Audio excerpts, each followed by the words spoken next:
Hello, BookTube. Sorry about the Hollywood-style change in costume and also the disruption in our upload schedule. I know I routinely make one video on Monday and one video on Wednesday, but I'm making an extra video this time around because I got more mail, and I'm curious to know what's in it. And I don't see any reason to wait. Certainly you will want another mail-haul video. We have another package and another box combo. It's a package-box combo. But in this particular case, the last time, the one I did earlier today, before the Bean and I went out on our disastrously hot dog walk, oh my God, we were both wilting by the time it was over, and it didn't take long for that to happen. The video that I made earlier before that dog walk was a package and a box, but the package was from Amazon, and it was a sort of a book buying spree that I went on for myself, whereas this case, it's from a publisher, and I have no idea what it is. So let's tear it open and see. We'll find out together.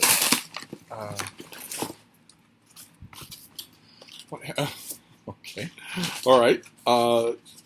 Okay. The sheet that comes with this is not a publicity sheet, so we're just gonna have to read from the book. This is by Jeffrey Wheatcroft, who's a historian that I really like, and this is Churchill's Shadow: The Life and Afterlife of Winston Churchill. So it's another Winston Churchill book. A major reassessment of Winston Churchill that examines his lasting influence on politics and culture. When Winston Churchill was appointed to the cabinet for the first time in 1908, a perceptive journalist called him, quote, the most intriguing problem of personal speculation in English politics. Churchill became both the savior of his country and was very often in the wrong. More than 100 years later, he remains as a source of adulation, but also misunderstanding. This revelatory new book takes on Churchill in his entirety, separating the man from the myth that he so carefully cultivated and scrutinizing his legacy on both sides of the Atlantic. In effervescent prose, shot through with sly wit, celebrated journalist Jeffrey Wheatcroft illuminates key moments and controversies in Churchill's career, from his military disasters to his imperialist and racist attitudes, dealings with Ireland, support for Zionism, and complicated engagement with European integration. Wheatcroft charts the evolution and appropriation of Churchill's misleading reputation to the present day. Misleading reputation. Starting to have glimmers of optimism about this thing. In Churchill's Shadow, the author colorfully renders the nuance and complexity of this giant of modern politics. Okay, do I not know this author? I thought I did. Jeffrey Wheatcroft is a former literary editor of The Spectator and writes frequently for the New York Review of Books, the New York Times, and the New Republic. And he lives in Bath. But has he written any other books? Or am I thinking of a different guy? Am I thinking of a different historian? You could be thinking of a different historian. That would be rather embarrassing, wouldn't it? This is an advance copy, so no notes whatsoever as to whether or not I'm right or wrong. This comes out in October. Sounds like it might actually be a different kind of Churchill book. Those are very rare. There are 100,000 Churchill books every year. They're all almost astonishingly cloned from each other. This one sounds like it might be different. I am no fan of the man. I've made that very clear on this channel over the centuries that we've been talking with each other. I'm no fan of the man at all. It would be nice to read a well-balanced and historically sourced attack book on Churchill's reputation. It won't do anything. It won't slow down the juggernaut at all. But nevertheless, it'd be refreshing balancing of the books. Since I guarantee you the 50 other Churchill books that come out this year will all be adulatory. But anyway, that was the package. Churchill's Shadow comes out in the autumn, so if it really is revelatory, I'll find out between now and then, and if it really is revelatory, then I would expect that it will be reviewed everywhere. And then we have this box, and it is fairly well packaged, so it could be a present from one of you. We haven't had many such occurrences lately. We went through a while there last year where you were sending me far too many books. You people are way too generous in this parasocial relationship. This has absolutely got to be from one of you because it is packed to go to Mars. It is packed for a trip to Mars. And it's never mailing services that do that because it is not necessary. This just isn't necessary at all. I wonder if I can brute force this thing. Because I'm not going to get it open otherwise. I'm using scissors to cut pieces off it. That's how elaborately it was packaged. So let's, at least we've got the bean's attention. She pants when she's up on her perch, but she insists on being up there. So let's see what. Oh, goodness gracious. You people are insane. Absolutely insane. This is Remembrance of Things Past. This is the Moncrief translation of Remembrance of Things Past. This old trade paperback set, a box set of 3 volumes. Son of a gun. Okay, well, those of you who are new to the channel who don't watch all 5,000 videos, I recently had several encounters in a very short space of time with Proust, with indications, alarms, and excursions of Proust, and that led me to decide finally to give Remembrance of Things Past another try, a concerted try, a booktube try. I've never tried it in conjunction with booktube before, so I am going to do a read-along.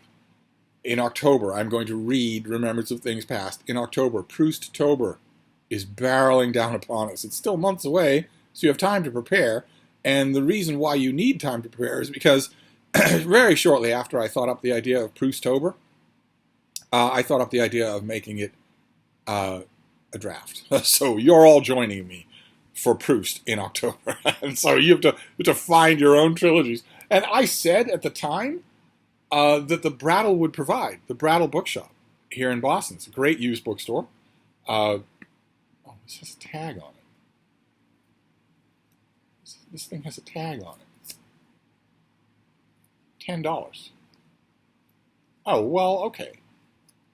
All right, if one of you only paid $10 for this thing, then I'm not quite so upset. That's a really good price. But I said at the time that I was talking about Proust-tober that the Brattle would provide. That is my slogan in life. The Brattle Bookshop in Boston will provide. It will give me what I need before I need it. And I am sure that this or something like it will turn up at the Brattle between now and October. But one of you took the matter into your own hands. How incredible. How absolutely incredible.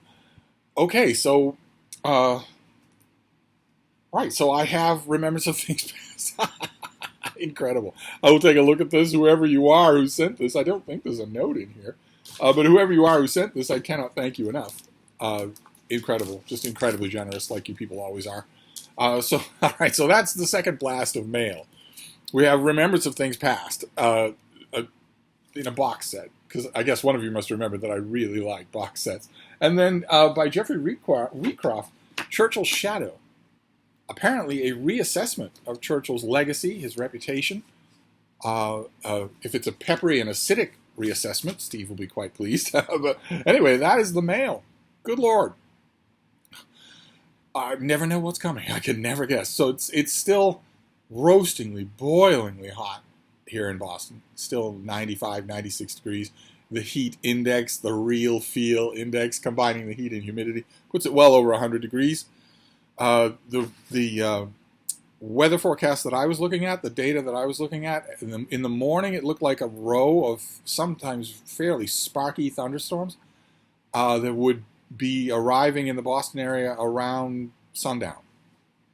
But recently I've looked at the updated data, and it doesn't look to me like it's going to rain at all. The cold front is still coming, but the much needed rain, I don't think this cold front is going to spark any of it, at least not tonight. It could rain tomorrow. But tomorrow is predicted to be 10 or 15 degrees cooler than today.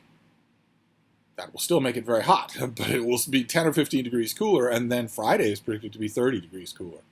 So we just have to soldier through, that's all. Some of you have been worried about the bean. You have been emailing me about Frida, and I agree. She is vulnerable to the heat. There's not much I can do about it, except run the AC unit once in a while. She doesn't particularly like the AC unit any more than I do. But if it's a choice between that and her just being distressed, then we'll cool the place off. We're about to do that right now. We're doing it in little bits and pieces. You cool the place off nice and proper, and then warm it up again, and then cool it off, and then warm it up again. And I might, for the rest of the evening and the night, I might have to just leave it on, because it's pretty bad here. It's boiling hot and very humid and also stuffy because it's been this way for days. So nothing to complain about. Certainly not like the western part of the country, but still, that's your weather update and your mail update. Okay, so I now have a paperback box set of Remembrance of Things Past. Okay, great. I now have that. And I will still keep an eye out at the Brattle.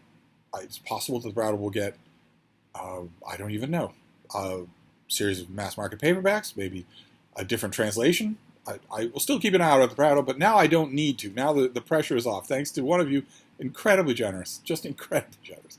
So I'm going to wrap this up for now. That is your second mail haul. There will not be a third. This was the U.S. mail system truck.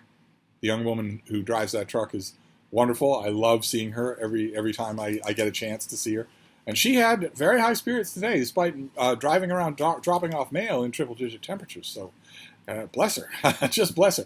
But that's it. There's not going to be any more mail. So we're going to have to wait until tomorrow. But I will see you then. Thank you, BookTube.